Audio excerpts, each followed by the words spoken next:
ये लाभ होगा जैसा साधु और संत सुमरन करते हैं उससे विधि जानकर। तो तोता ने सुग्गा ने कहा, महाराज मैं कहाँ जाऊँ जुक्ति सीखने के लिए, आप ही बता दीजिए। क्या ठीक। उन्होंने उसको प्राण स्पंदन निरोध की क्रिया बतला दी, पूरक, रेचक और कुंभक। कहा इसका तुम थोड़ा थोड़ा अभ्यास करना और जब इसमें तुम सफलता प्राप्त कर लोगे तो तुम तो पिजड़ा से आज़ाद हो जाओ। बाकी महात्मा जी चले गए, बतला दिए। अब धीरे धीरे वो प्राण स्पंदन को, प्राणायाम की क्रिया करने लगा, प्राण स्पंदन को बंद करने लगा। जब कुछ देर रुक जाता था प्राण की गति रुक जाती थी, तो एक दिन सवेरे के समय वो प्राणायाम करके चारों खाने चित्त लेटा हुआ था। घर वाला आया खाना देने के लिए, देखता है सुग्गा पड़ा, शायद मर गया सुग्गा, हिलाया डोलाया तो कोई गति नहीं। बाहर निकाल के दरवाज़ा खोला पिजले का, बाहर निकाल के फेंक दिया और वो सुग्गा जो है फुर से उड़ गया, आज़ाद हो गया। तो जुक्ति सहित करे तो सहजता रहे। तो ये तो कि एक कहानी है, हम लोगों के अंदर भी वो तोता बिना जुक्ति के पड़ा हुआ है। और जुक्ति हम लोग बड़भागी हैं, जो गुरु से दीक्षित हैं उसको करेंगे तो लाभ निश्चित होगा, इसमें दो मत नहीं है। इसलिए स्वर्ग जाने की, नरक जाने की और मुक्ति पाने की सब सीढ़ी इसी शरीर में है। जैसा करेंगे वैसा मिलेगा हमको आपको। फिर कह रहे थे नर्तन पाई विषय मन देही, सो तनु धरि हरि भजहीन जिय नर, हो ही विषय रत मंद मंद तर।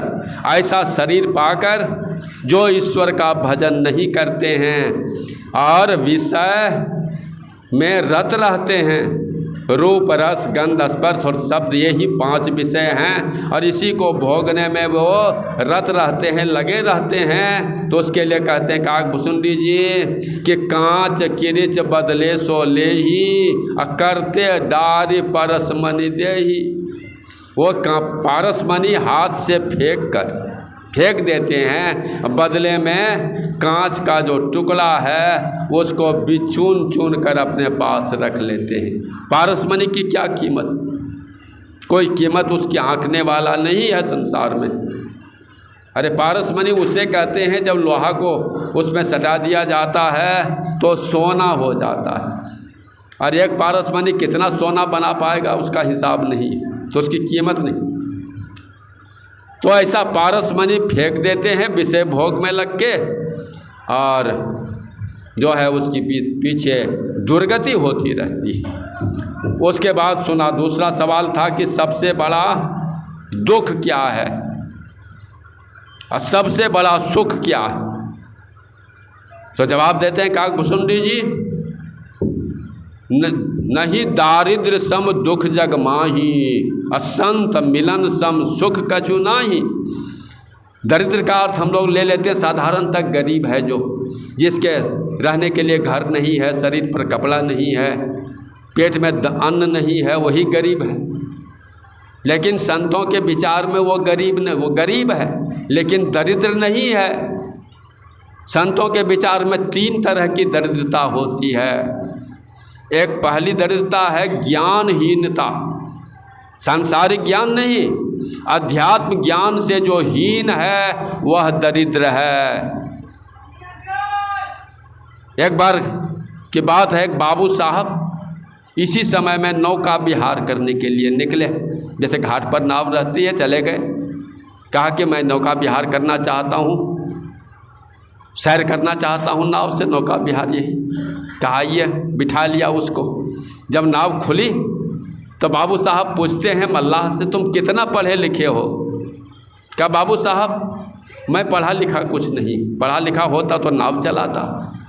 मेरे पूर्वज जितने सब थे कोई पढ़े लिखे नहीं, यही धंधा रोजगार हम लोगों का है, इसी से परवरिश होती है। कहा जाओ तुम्हारा एक पौवा जीवन समाप्त हो गया, पार बेकार हो गया। फिर आगे नाव चली तो किनारे में जंगल था, जंगल से हिरन के बच्चे, खरगोश के बच्चे निकल आए थे। तो बाबू साहब पूछते हैं नाविक तुम जीव विज्ञान जानते हो? तो नाविक ने कहा मैंने पहले ही कह दिया कि मैं पढ़ा लिखा नहीं हूँ, तो जीव विज्ञान कहाँ से नहीं जानता। कहा तुम्हारा एक पौवा जीवन, आधा जीवन बेकार हो गया। उसके बाद और आगे कुछ नाव चली तो आसमान में तारे एक आध उगा थे, उसको देखकर कहता है बाबू कि नाविक तुम नक्षत्र विद्या जानते हो? नाविक ने झुंझला कर कहा कि मैंने पहले कह दिया आपको मैं पढ़ा लिखा नहीं हूँ, तो ये विद्या जानते हो, विद्या जानते हो? कहाँ से होगा, नहीं जानता हूँ मैं। कहा जाओ तुम्हारा 3 पौवा जीवन बेकार चला गया। इस बातचीत में वो नाव जो है एक चट्टान से टकरा गई और नीचे का एक तख्ता जो है फट गया, टूट गया, उससे पानी आने लगा। नाविक घबरा कर बोला कि बाबू तुम तैरना जानते हो?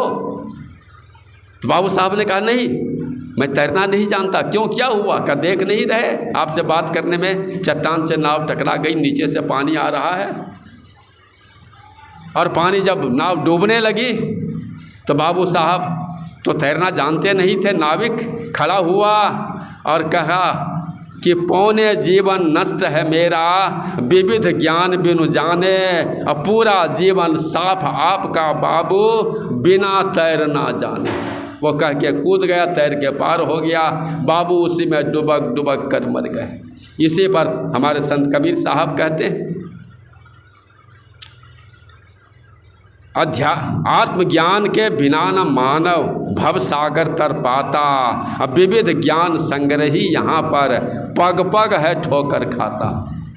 जिसमें अध्यात्म ज्ञान नहीं है वह दरिद्र है, पहला दरिद्र। दूसरा दरिद्र है इंद्रिय सुख लोलुपता। इंद्रियां विषय का भोग चाहती हैं, इंद्रियों का सुख यही है। आँख रूप देखना चाहती है, कान शब्द अच्छे शब्द सुनना चाहती है, नाक का अच्छा गंध चाहती है, जिह्वा जो है अच्छा रस चाहती है, त्वचा जो है सुंदर स्पर्श चाहती है, कोमल स्पर्श चाहती है। तो इसी का जिसको शौक है वह भी जो है दरिद्र है। इंद्रिय सुख का लालच जिसको है, इंद्रियों के सुख में जो है पड़ा रहता है, वह भी दरिद्र है। तीसरा है धन लोलुपता, धन का लालच। जो 10 20 50 भय सद होई हजार तो लाख मंगेगी, कोटि अरब खरब असंख्य धरापति होने की चाह जगेगी। स्वर्ग पाताल हो को राज करो, तृष्णा अग की अति आग जगेगी। सुंदर एक संतोष बिना सठ, तेरी तो भूख कभी न बुझेगी। सुंदरदास जी ने कहा अगर 10 20 हुआ तो सैकड़ा, सैकड़ा हुआ तो हजार, हजार से लाख, लाख से करोड़, करोड़ से अरब खरब असंख्य, फिर धरापति, समूचे संसार का मालिक बन जाऊं। उसके बाद फिर स्वर्ग और पाताल सबका मैं राज करूं। इतना होने पर भी अगर संतोष नहीं है आपको तो कुछ नहीं है। तो जिसमें धन लोलुपता है, धन का लालच है, वह भी दरिद्र है। तो नहीं दरिद्र सम दुख जग माही, ये 3 अवगुण जिसमें हैं, आत्मज्ञानहीनता, अध्यात्म ज्ञानहीनता और इंद्रिय सुख लोलुपता। इसलिए इंद्रिय सुख लोलुपता कि विषय भोग के साथ जो है आप ध्यान आपसे नहीं हो सकता।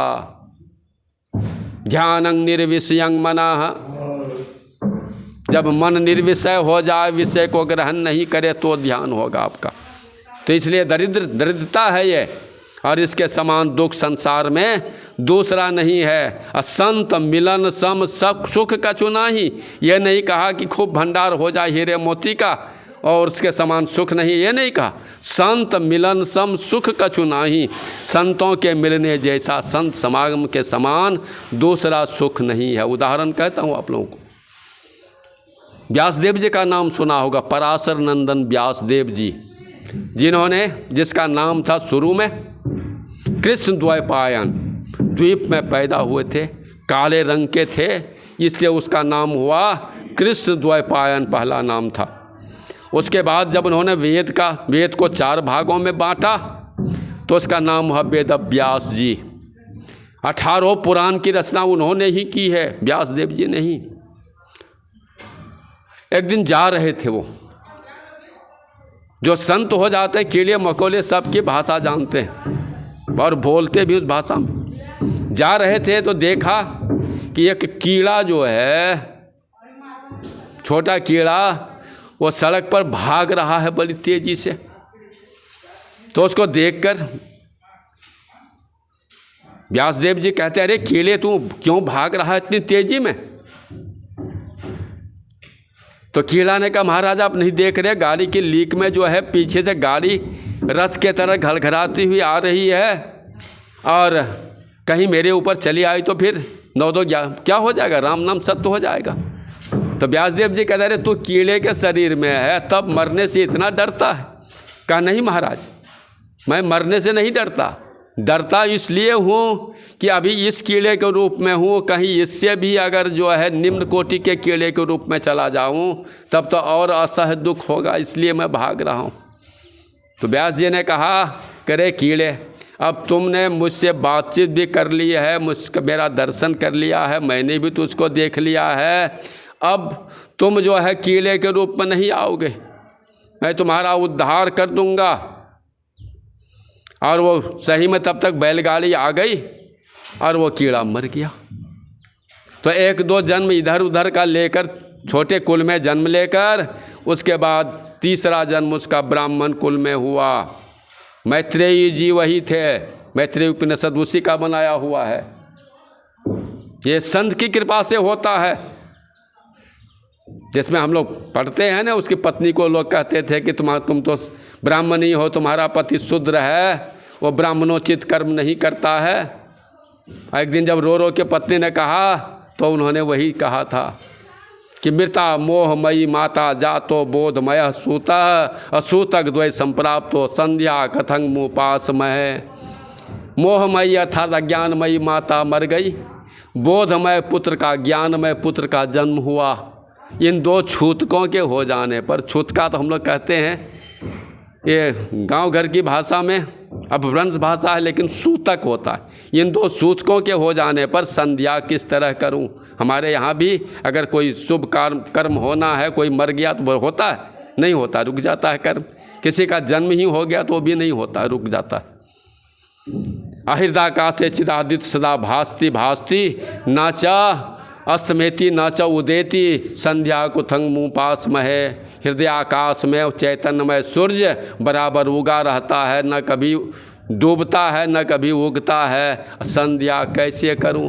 तो ये व्यासदेव जी की कृपा से वह कीड़ा जो है संत हो गया।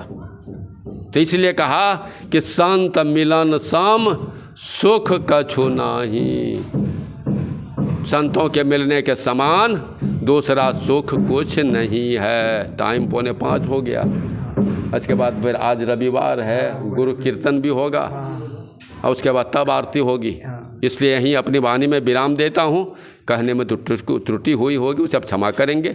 बोलिए प्रेम से श्री सद्गुरु महाराज की जय। एक बात है